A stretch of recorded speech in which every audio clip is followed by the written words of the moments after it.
Is winter over yet? Oh, hey! You're back for another Wildlife Wednesday. Come on, let's take a look around.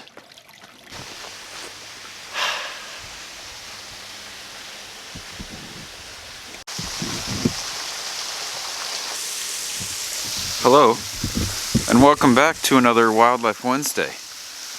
James, where are we on this glorious January day? Here we are at the natural wonder of Governor Dodge State Park, known as Stevens Falls. Now, as we're down here at Stevens Falls, I mean, this is an absolutely incredible area. Because of all the moisture and the very shady area, it creates an environment unlike many other environments found here in the driftless area of Wisconsin. And because of that completely different environment, you have totally different plant communities and animal communities and a whole range of different ecosystems and everything that goes on here that really makes this a unique place. Let's go a little bit deeper into it. What kind of rock is that? That rock is there, James? Yeah.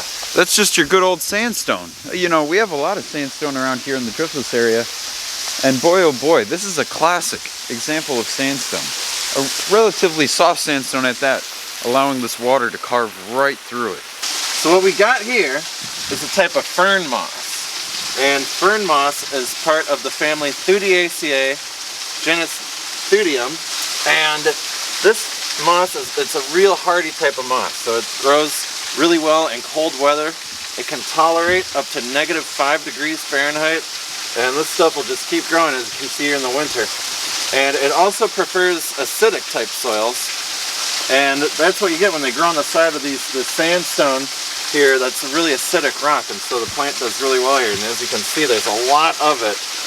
We also got another type of non-vascular seedless plant growing on the rock here, and this is what's known as snakewort, which is in the family Conocephalaceae.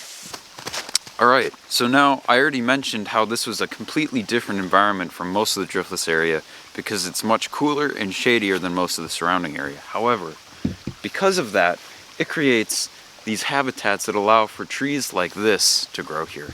This tree that we're looking at right now is known as blue beech, or the American musclewood. Now, this is a very, very strange tree to find here. It usually grows around the Great Lakes and in northern Wisconsin, where it can really, tolerate those cold, wet conditions, like you would find around the Great Lakes. However, because we're in such a cool, damp, moist environment created by the stream and the low elevation in this valley, it creates the perfect habitat for this musclewood to grow here, which is quite an amazing tree. One of my favorite in Wisconsin. Okay, let's keep it going.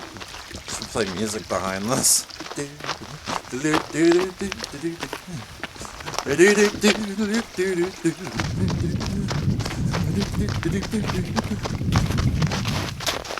Now, you may recognize this as a birch. However, this is not your normal paper birch. This is a little bit more cold and wet tolerant yellow birch. Now, absolutely incredible. Not something you would normally see here unless you're down in a cooler river, maybe a little bit further north as well. And it's characterized by this very thin, kind of shaggy, you could say almost a little bit yellowish bark to it. It's very, very cool bark. And this, for a yellow birch, is an absolute gigantic birch. I mean, it's huge. Fantastic. An old growth birch. Does it really get much better than an old growth yellow birch, James? I don't think so. I don't think so either. In the summertime, Stevens Falls is also a great place to find one of my favorite animals, salamanders. And there are a number of different salamander species that you can find down here, specifically mole salamanders, otherwise known as ambystoma. And that would include your marbled salamander, tiger salamander, and perhaps even the blue spotted salamander if you're lucky. Now we also get types of lungless salamanders, which are known as plethodontae, and those are a little bit smaller. You got your red-black salamander and a few others, and they absorb oxygen through their skin, which is why they're called lungless.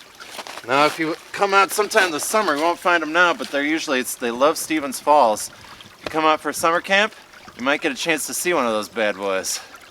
James and I had an absolutely fantastic little hike down here at Stevens Falls. And, you know, while it's nice to be here in the winter, it's gorgeous, there's icicles, we really hope that you guys can come out during the summer, maybe even with summer camp, and join us in a wonderful hike around here in much warmer weather. It's a thing of beauty. A thing of beauty, James.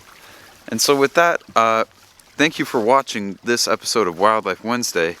And until next time, make sure you get outside, get out to a place like this if you can, and enjoy the natural splendor.